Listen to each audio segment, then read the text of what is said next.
3 trenera. Ivanović Saša, Fudbalski klub Arena, 13 glasova, 3. mjesto. Sa 18 glasova Indrek Toskić, Fudbalski klub Viner, 2. mjesto. I najbolji trener u Đetić ligi 2006. godište za 2016. godinu Željko Mrđenović, Fudbalski klub Plavča.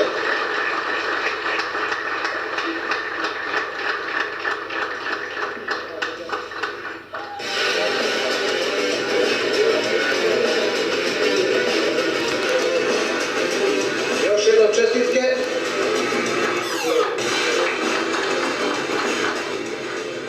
Tadić Marko iz Fudbalskog kluba Arso Milić je bio na 3. mjestu sa 21 glasom u izboru najboljeg igrača u Đetić ligi 2006. godište. Za njim 2. mjesto Perović Filip, Fudbalski klub Danilovgrad, 36 glasova. A najbolji igrač u Đetić ligi 2006. godište za 2016. godinu Bojan Prelević, Fudbalski klub Kalčo. Čuvena ljevica Kalča. To je taj mladić.